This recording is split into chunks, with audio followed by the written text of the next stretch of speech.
हाँ भाई देखो, हम डिस्कस कर रहे हैं बेटा valence bond theory, valence bond theory. अब इस वैलेंस बॉन्ड थ्योरी में देखिए बेटा, हम डिसाइड करवाते हैं सबसे पहले मेटल के इलेक्ट्रॉन्स। इलेक्ट्रॉन्स होंगे मेटल के, और वो डिसाइड कौन करेगा, लीगेंड, कि ये मेटल के इलेक्ट्रॉन्स क्या करने हैं, पेयर अप, या इलेक्ट्रॉन्स क्या रखने हैं, अनपेयर्ड। अब ये डिसाइड करेगी हमारी क्या, लीगेंड की स्ट्रेंथ। ये डिसाइड कौन करेगा, लीगेंड की स्ट्रेंथ। अगर लीगेंड स्ट्रॉन्ग फील्ड होगा तो इलेक्ट्रॉन्स को करेगा पेयर अप, और अगर इलेक्ट्रॉन्स लीगेंड वीक फील्ड होगा तो इलेक्ट्रॉन्स को क्या रखेगा, अनपेयर्ड। अब स्ट्रॉन्ग फील्ड लीगेंड्स कौन कौन से हैं, वैसे होते हैं बेटा चार। कौन कौन से, कार्बोनाइल, साइनाइड, इथेन 1,2-डाइअमीन, ऑक्जेलेट। ओके, बट हमारे सिलेबस में केवल ये दो ही ऐसे एग्जाम्पल हैं स्ट्रॉन्ग फील्ड लीगेंड के जो इलेक्ट्रॉन्स को क्या रखेंगे, पेयर अप। तो स्ट्रॉन्ग फील्ड लीगेंड्स कौन कौन से हैं, कार्बोनाइल एंड साइनाइड। बाकी सभी बचे हुए, अमोनिया आएगा, कहीं फ्लोराइड आएगा, कहीं क्लोराइड आएगा, वो सारे के सारे क्या होंगे, वीक फील्ड। तो दोबारा वीबीटी का बताती हूँ, कोई भी मेटल में पहले एटॉमिक नंबर से डिसाइड करो इलेक्ट्रॉन्स कितने होंगे। ये इलेक्ट्रॉन डिसाइड कौन करेगा, पेयर अप होंगे या अनपेयर्ड, लीगेंड। लीगेंड की स्ट्रेंथ अगर ज़्यादा है, स्ट्रॉन्ग फील्ड है, तो इलेक्ट्रॉन्स पेयर अप होंगे, और लीगेंड की अगर स्ट्रेंथ कम है तो इलेक्ट्रॉन्स क्या रहेंगे, अनपेयर्ड। और कौन कौन से पेयर अप करेंगे, कार्बोनाइल एंड साइनाइड। बाकी सभी क्या रखेंगे, अनपेयर्ड। बाकी सभी क्या रखेंगे, अनपेयर्ड। समझ आया। तो इस तरह हम क्या बता सकते हैं कि वीबीटी में कंपाउंड कौन पेयर अप करेगा, कौन अनपेयर्ड। इसी में हमारा एक और कॉन्सेप्ट है magnetic properties. Magnetic properties, magnetic property में हम निकालते हैं, एक फॉर्मूला है हमारे सिलेबस में, mu S. Mu is the magnetic moment and S is the spin.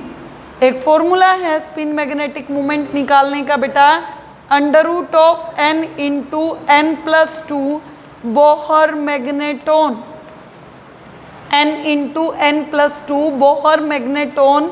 n क्या रिप्रेजेंट कर रहा है बेटा, n is representing number of unpaired electrons. n क्या रिप्रेजेंट कर रहा है हमारा, number of unpaired electrons. Okay, हाँ जी बेटा, वीबीटी में हम डिस्कस करते हैं, दो कॉम्प्लेक्सेस डिस्कस करेंगे आज। First one is chromium NH3 3 positive.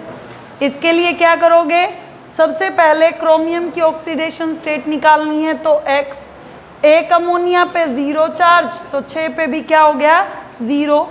Overall oxidation state कितनी है, +3। तो X की ऑक्सीडेशन स्टेट हमारी कितनी आ गई, +3। अब क्रोमियम का हमें एटॉमिक नंबर पता है, कितना होता है बेटा, 24 है। तो कॉन्फ़िगरेशन क्या होगा, आर्गन 3d5 4s1। अब 3 लूज करने हैं क्योंकि +3 स्टेट है, तो 3 लूज कहाँ से होंगे, एक S से और 2 D से। तो क्या हो गया हमारा ग्राउंड स्टेट में configuration, argon 3d3। Argon 3d3 में देखिए 1 2 3 इलेक्ट्रॉन फिल कर दिए। उसके बाद देखिए कितने लिगेंड हैं, 6 अमोनिया। तो 6 अमोनिया के लिए मेटल को 6 ऑर्बिटल्स क्या करने पड़ेंगे, वेकेंट। अब देखिए अमोनिया, क्रोमियम है हमारा, क्रोमियम के क्योंकि अमोनिया क्या है, वीक फील्ड, तो इसने इलेक्ट्रॉन्स को पैरेलली रखा, अनपेयर्ड। यस,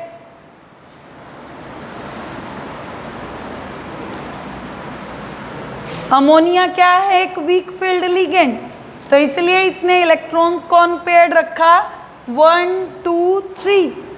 ओके, फिर लिगेंड 6 है, तो मेटल ने 6 साइट 1 2 3 4 5 6 साइट वेकेंट कर दी।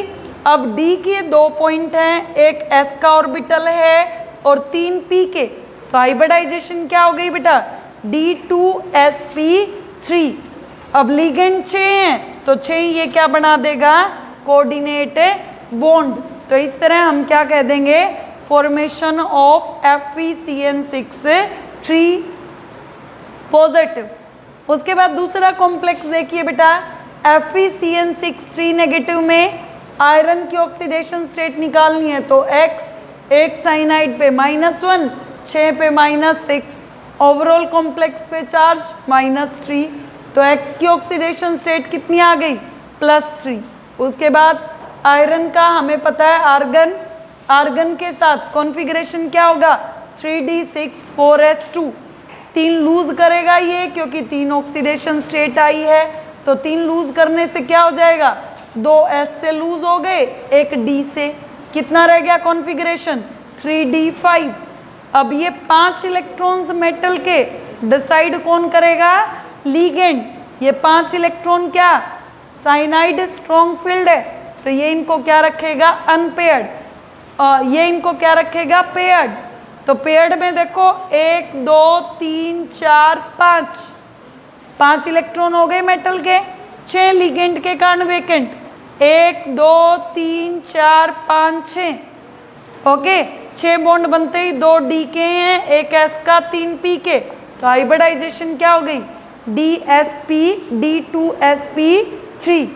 एक भी इलेक्ट्रॉन अनपेयर्ड हो जाए तो कॉम्प्लेक्स क्या हो जाएगा, पैरामैग्नेटिक एंड हाई स्पिन। तो इस तरह बेटा VBT में हमने 2 कॉम्प्लेक्सेस कर लिए, कौन कौन से, एक तो हेक्साएमीन क्रोमियम 3 आयन और दूसरा हेक्सासाइनोफेरेट। ओके बेटा, आज के वीडियो में हम इतना ही करेंगे।